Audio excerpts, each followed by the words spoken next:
Shalom sahabat Apetra Ministry, kita berjumpa lagi di channel Apetra Ministry yang selalu mengajak kita untuk cinta Tuhan, cinta keluarga, dan jaga kesehatan. Sahabat Apetra, di kesempatan kali ini kita mau bahas sesuatu dengan obrolan santai bersama Om Yan. Dan sebelum kita mulai obrolan kita persilakan Om Yan untuk menyapa Sobat Apetra. Silakan Om. Shalom semuanya, apa kabar? Tuhan Yesus memberkati semuanya. Tetap semangat. Tetap semangat. Dan berkati ya Om. Terima kasih Om untuk waktunya nih Om. Kita mau ngobrol santai Om. Ngebahas tentang yang masih sedang diperbincangkan. Karena ini ramai sekali ya Om. Yang mengena kepada setiap hati orang Kristen jadinya katanya gitu Om. Jadi secara global orang-orang Kristen merasa ada pro dan ada kontra nih Om. Kita mau bahas lagi Om tentang mengampuni dan mengasihi. Tetapi ini dalam perspektif yang berbeda gitu Om. Ya karena belakangan ini kan ada banyak persekusi ya Om yang terjadi ya di Jawa Barat, terus kemarin di Kalimantan juga Om. Di daerahnya Om tuh ada di Kalimantan ya. Terus juga yang terakhir ada di Sumatera Barat. Nah itu Om, jadi ada banyak perbincangan Om, karena banyak reaksi yang berbeda-beda ya. Ada yang ya sudah kita mengampuni saja, karena Tuhan Yesus juga waktu disalib katanya kan mengampuni tuh orang yang bahkan mengambil nyawanya. Terus ada juga yang bilang nggak bisa, kita ini kan negara hukum harus tetap berjalan dong gitu kan, kita dilindungi sama undang-undang atau sama negara. Nah Om, kalau kita memang ya Om diajarin sama Tuhan Om di doa Bapa kami terutama ya Om. Nah tapi Om sekarang ini supaya nggak pro kontra nih Om, sahabat Apetra terutama ya Om, gimana Om kalau kita itu sebetulnya mengampuni itu mengampuni aja, atau memang betul Om mengampuni juga tetap harus ada tindakan menghukum lah, atau mungkin dalam bahasanya mendidik lah gitu, mendisiplin. Gimana Om? Baik, jadi kita mengambil dari ajaran Tuhan Yesus ya. Pertama itu tadi, ampunilah karena mereka tidak tahu apa yang mereka berbuat ya. Tetapi ajaran Tuhan Yesus juga ada yang mengatakan cerdik seperti ular, tetapi tulus seperti merpati. Nah, di situ. Jadi prinsipnya kita memang selalu siap mengampuni ya, karena Tuhan Yesus disalibkan itu juga untuk mengampuni segala dosa, lalu mengharapkan manusia bertobat.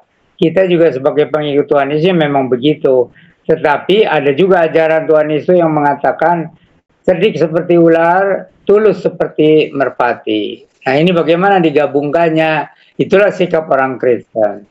Tuh Om kan itu jadi gimana ya Om? Kan kayak kemarin itu ada beberapa pengacara ya, pakai pengacara karena bicara tentang hukum gitu Om. Jadi ada karena ya tidak terima lah gitu. Tapi orangnya juga bilang ya secara kasih Tuhan Yesus kita mengasihi, mengampuni, memaafkan gitu. Tapi kan hukum harus tetap berjalan. Ini gimana Om? Kan jadi sama aja nggak mengasihi gitu. Itu mengasihikan dari hati kita, dari sikap kita. Tetapi kita kan tinggal bukan di padang gurun atau di hutan, tetapi kita tinggal di tengah-tengah masyarakat, dan masyarakat Indonesia itu cukup beradab gitu. Negara Indonesia itu jelas mengakui hukum sebagai panglima gitu. Jadi kita sebagai warga negara yang baik ya, kita juga harus di samping kita mempraktekkan ajaran Yesus untuk mengasihi, untuk mengampuni, tapi kita juga ya berlaku seperti warga negara yang baik, yaitu tunduk kepada hukum yang berlaku. Dan itu sudah pernah diberikan contoh oleh Rasul Paulus gitu. Dan perkataan Tuhan Yesus juga gitu, jadi kembalikan kepada Allah apa yang Allah punya, kembalikan kepada manusia yang manusia punya. Jadi maksudnya hukum Allah dan hukum manusia, sejauh hukum manusia tidak bertentangan dengan hukum Allah, kita terimalah, kita menyesuaikanlah. Apalagi sekarang masyarakat modern ya. Jadi hukum-hukum itu menjamin hak-hak asasi manusia semuanya setara di depan hukum, begitu Pak. Ya, Om. Berarti memang walau gimana pun juga ada hukum ya Om di setiap negara bahkan ya. Kita juga nggak bisa menutup hanya di Indonesia aja ya, harus membuka diri gitu. Di semua negara juga pasti ada hukumnya Om.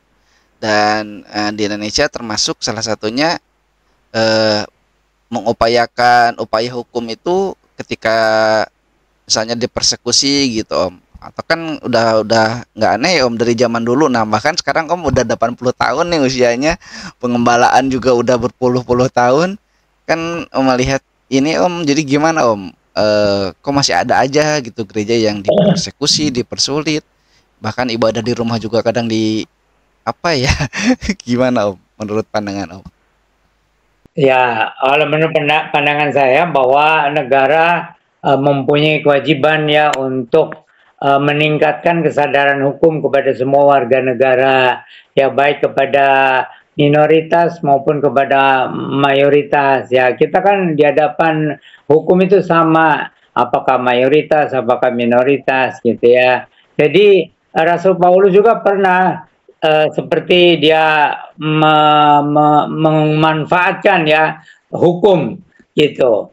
Jadi kita satu pihak memang kita menjunjung ajaran Tuhan Yesus ya, bahkan sampai kita katanya kalau kalau kamu dipukul pipimu, berikan pipi yang sebelah lagi.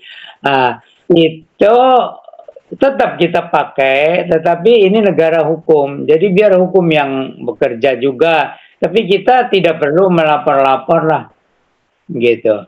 Tapi ini udah sampai lapor-lapor Om, udah pakai pengacara segala tuh, gimana Om?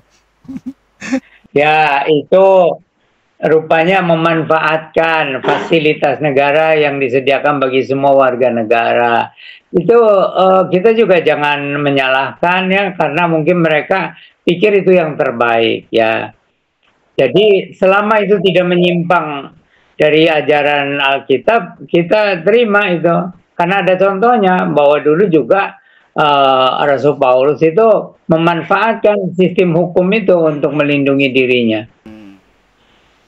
Wah, ya Om, ini emang agak berat juga sih ya kita ngomongin ini, tapi ya mau gimana Om, ini karena ramai di semua YouTube ya Om ya. Eh, Di semua channel, bahkan di berita-berita nasional juga kan jadi topik pembicaraan nih Om, karena ini gitu. Dan Om, kalau kita lihat di Markus 11 ayat 25 ya Om, itu diajarin juga Om, katakan kalau kita mau berdoa itu harus mengampuni dulu Om, gitu. Kalau kita belum mengampuni, ada yang menafsirkan doa kita juga jadi enggak sah gitu lah kira kita. Itu gimana Om? Ya, itu orang Kristen sejati itu orang yang sudah mengalami keselamatan, pengampunan dosa yang dikerjakan atau disediakan oleh Tuhan Yesus Kristus di kayu salib dan oleh kebangkitannya. Jadi kita tidak mempertentangkan ajaran Alkitab dengan persediaan atau kesediaan di dalam negara sebagai negara yang beradab ya. Ya Om, kan kalau di firman Tuhan kan diajarnya gitu Om, kalau bahkan kalau kita mau berdoa katanya harus mengampuni orang lain dulu Om. Nah, jadi itu gimana Om? Kita mau berdoa tapi kita doain orang yang menyakiti kita gitu, kayaknya berat juga ya Om. Ya itu ada penilaian bahwa ajaran Kristen itu lebihnya di situ, di antaranya. Jadi bahwa kita mengampuni musuh, mengasihi musuh, gitu. Tetapi kita jangan lupa kita hidup di Indonesia yang adalah negara hukum, bahwa setiap manusia itu sama di depan hukum di Indonesia ini. Ya ya Om. Nah, jadi semuanya harus menyadari ini ya Om sebetulnya ya, gitu. Tapi kan kebanyakan orang Kristen tuh Om, udah ngalah aja. Jadi ngalah aja Om bahasanya tuh. Bukan mengampuni ya, bukan sebagai tindakan kasih atau mengampuni itu. Jadi udahlah ngalah aja lah, nggak bakal inilah gitu Om. Ya mengalah juga kalau dasarnya mengasihi kan bagus. Iya Om. Iya sih Om, tapi ya mungkin berat ya bagi beberapa orang gitu. Makanya sekarang suka ada yang ngelawan kan Om, kalau misalnya kita lagi ada persekutuan gitu. Eh, terus ada yang ganggu gitu. Terus ngelawan gitu. Kebanyakan sekarang gitu sih. Walaupun memang kitanya harus introspeksi diri juga ya Om. Kalau kita bikin ibadah di rumah ya jangan ganggu tangga ya Om ya. Jangan keras-keras nyanyinya, kenceng-kenceng gitu. Atau mungkin parkir motornya ngalangin orang melewat ya itu mah wajar ya ini gitu. Kitanya sendiri harus introspeksi juga gitu. Tapi kalau misalnya nggak seperti itu ya berarti tetap ya kita bisa meminta kepada pemerintah ya Om untuk secara hukum melindungi atau eh, melakukan proses secara hukum gitu ya Om ya. Oke Om. Nah Om, selanjutnya nih Om, kalau kita baca juga di Alkitab Om, itu kan ada di Lukas ya Om ya, kalau saya tidak salah tuh. Kalau kita itu kan mengampuni juga mengampuni itu. Kalau kita mengampuni maka kita diampuni.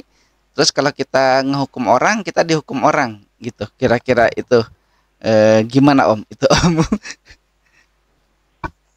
Ya, itu jadi ketaatan kita kepada ajaran Yesus itu di atas segalanya. Karena ajaran Yesus itu tidak melawan hukum. Begitu. Iya, Om. Jadi pegang aja ajaran Yesus ya, Iya, dan tetap sebagai warga negara kita menghargai iya, hukum-hukum yang berlaku di negara kita. iya, Om. Kadang-kadang kita kalau perlu memanfaatkan ya kita memanfaatkan Iya, sistem hukum di negara kita. iya. Karena itu berlaku untuk semua warga negara ya, tidak ada perbedaan. Iya betul Om. Itu Om. Nah, itu yang dimaksudin itu Om kan gitu apa ya? Kalau kita nggak mau dihakimi kan jangan menghakimi gitu. Tapi kan kita orang Kristen nggak pernah menghakimi, Om. Tapi terus gimana dong Om? Secara pribadi, Iya, secara pribadi kita jangan menghakimi orang, iya, Om. tetapi jangan lupa kita tinggal di negara Indonesia yang adalah negara hukum, gitu. Jadi Hmm, biarlah hukum yang bertindak, iya, itu bukan kita yang bertindak. Ya kadang-kadang ada orang Kristen yang bertindak juga ya, iya Om. tapi janganlah dengan kekerasan, Iya, itu jangan dengan kekasaran, iya, gitu. iya Om. Iya. Nah, itu Sobat Apetra, itu ya yang saya tanyain itu saya dasari dari Lukas 6 ayat 37 ya. Nanti Sobat Apetra bisa melihat ya ayatnya di Lukas 6 ayat 37. Nah, sekarang kita lanjutin lagi nih Om. Selanjutnya Om, kan di beberapa kejadian itu Om seringkali juga tidak hanya apa ya Om, tidak hanya verbal ya, tapi non verbal juga gitu Om yang terjadi sama orang Kristen. Bahkan yang terakhir itu ada korbannya katanya anak kecil. Malah berita terakhir itu anak kecilnya itu jadi trauma Om sampai sekarang gitu. Jadi ngalami gangguan psikologi gitu Om. Nah, kalau udah kayak gitu gimana tuh Om? Ya, kita tetap bisa memanfaatkan hukum yang berlaku di Indonesia, Iya, tetapi kita jangan seperti memanfaatkan hukum berlebihan dari apa yang kita perlukan. Itu jadi mengenai tadi ada anak Kristen yang sampai mengalami trauma, kita bisa tangani sendirilah. Gitu. Jadi kan di antara umat Kristen pun ada tenaga-tenaga profesional untuk mengatasi trauma-trauma. iya Om. Gitu. Jadi tidak perlu ada dendam, tidak perlu ada pembalasan. Iya. Gitu. Jadi pembalasan itu milik Tuhan. Dan Nah, hukum juga ada polisi, ada alat-alat negara. iya. Gitu. Ya kita boleh memanfaatkan tapi tidak dengan kebencian. Ya mungkin tadi itu ya Om, maksudnya mau mendidik gitu atau mau apa ya Om jadi bahasanya ya. Kalau pun seperti itu gitu. Jadi istilahnya ya kita juga sebagai warga negara berhak memanfaatkan sistem hukum Iya iya iya. yang berlaku di negara kita, tetapi Ya. secara positif. Iya iya Om, ya. Jadi sama ya Om hak dan kewajiban kita. Bahkan kalau orang Kristen tuh ngikuti apa yang dibilang Tuhan Yesus ya Om. Apa yang menurut kamu lakukan baik untuk pemerintah lakukan waktu Tuhan Yesus ditanya tentang koin itu ya Om, yang itu koin itu dilihat katanya. Satu sisi kamu harus bagaimana, satu sisi harus bagaimana. Orang Kristen kan diajarinnya gitu. Nah makanya jadi kita harus memang gimana ya, harus lebih berhikmat lah kalau dari yang sering Om bilang ya di podcast-podcast kita, dan dari di awal juga Om bilang kita harus berhikmat gitu. Jangan lupa itu ada pasangannya. Jadi Oh, cerdik seperti ular, oh iya iya tetapi iya iya. tulus seperti merpati, Iya betul. gitu. Iya Om. Nah juga ini Sobat Apetra yang mau tahu kenapa Kristen dibenci, silakan tonton ya video kita, ada di situ Om jelaskan dari awal mula kekristenan ada di abad pertama, mungkin abad kedua ya Om, atau abad ketiga lah mulai pertamanya kekristenan ada, itu udah Abad dianiaya. pertama, Abad pertama ya Om ya, dihitungnya. Oh iya iya, sejak di Antioquia itu ya Om, abad pertama ya Om ya. ya, tapi kan Yesus itu kira-kira tahun 30-an. Iya Om, itu juga udah di ngalami penganiayaan ya Om ya, pas ada Tuhan Yesus di dunia juga ya, bahkan sampai setelahnya ya, mengerikan sekali gitu. Bahkan kalau sahabat Apetra juga mungkin banyak yang tahu ya Om, rasul-rasul itu uh sampai Rasul Yohanes itu direbus ya Om, direbus di apa, direbus gitu lah kira-kira, tapi nggak mati sih. Terus ada rasul lain yang di matinya disalib terbalik lah, ada yang dipenggal kepalanya lah, wah ngeri juga ya. Itu mengenai Rasul Yohanes yang direbus, itu di dalam Alkitab tidak dicatat. Dalam sejarah gereja abad pertama. Iya Om. Gitu kan. Kita kan ngajarin supaya sahabat Alpeta kan nambah wawasan ya Om ya, jadi ya makanya Alfa sampein itu gitu. Tapi Om udah Ya, umat luruskan Kristen itu itu, tidak ada di Alkitab. umat Kristen itu pertama memang harus siap iman, Ya. tetapi juga harus siap mental. Lalu juga ajaran Tuhan Yesus itu cerdik seperti ular, tulus seperti merpati. Ya ya Om.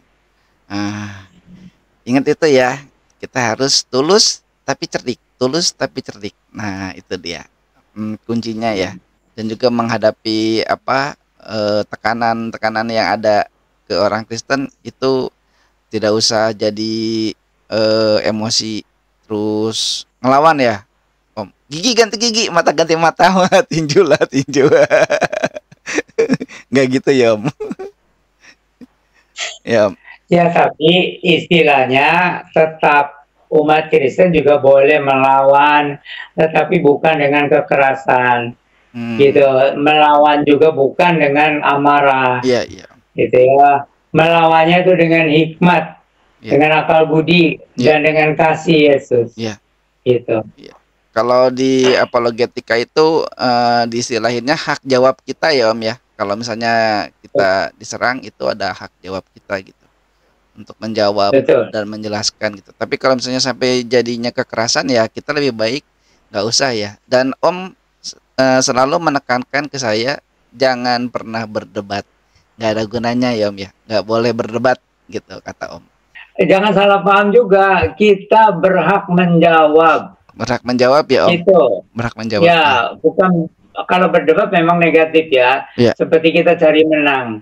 Iya. Tetapi kita berhak menjawab. Berhak menjawab. Apapun serangannya terhadap iman Kristen, kita berhak menjawab. Nah itu ya, kita berhak menjawab ya. Tapi menjawab juga dengan kasih, jangan kebawa emosi lagi, nanti jadi emosi marah-marah lagi. Ya Om. Oke Om. Nah ini Om, pertanyaan yang mungkin ini yang terakhir ya Om ya. Di Kolose 3 ayat 13 Om, itu dituliskan, sabarlah kamu seorang terhadap yang lain, dan ampunilah seorang akan yang lain apabila yang seorang menaruh dendam terhadap yang lain. Sama seperti Tuhan telah mengampuni kamu, kamu perbuat jugalah demikian. Nah ini Om tolong jelasin Om ayat ini. Jadi itu ajaran itu untuk kehidupan dalam gereja ya, supaya jangan ada hal-hal yang tidak sesuai dengan ajaran Tuhan Yesus gitu. Jadi coba praktekkanlah ajaran Yesus itu pertama-tama di dalam gereja. Dan kalau ada keluarga Kristen ya dimulai dengan keluarga Kristen. Jadi praktekkan ajaran Yesus Kristus itu, Tuhan Yesus Kristus di dalam kehidupan sehari-hari, baik dalam keluarga Kristen maupun di dalam gereja. Begitu. Iya Om. Ya. Nah, baik Om. Nah Om, terakhir nih Om. Jadi apa Om yang harus mungkin lebih ke saran Om untuk menguatkan juga para penonton sahabat Apetra dalam menghadapi apa ya mungkin ya gangguan seperti ini Om kepada kita. Jadi setiap orang Kristen yang sudah mengalami keselamatan lahir baru secara rohani harus banyak-banyak mempelajari Alkitab dan keteladanan baik dari Tuhan Yesus Kristus maupun dari Rasul Paulus. Ya. Karena di situ yang banyak kita temukan untuk kehidupan sehari-hari untuk menjawab sikap dunia yang seringkali tidak ramah. Iya Om. Oke. Baik Om. Nah itu ya Sobat Apetra ya, apa yang disampaikan sama Om itu semoga menguatkan semua Sobat Alpetra dimanapun berada. Dan singkat saja podcast kita di kali ini semoga menjadi berkat buat kita semuanya. Terima kasih Om, salam cinta Tuhan, cinta keluarga, dan juga ingat jaga kesehatan. Shalom Maranatha. Shalom Maranatha.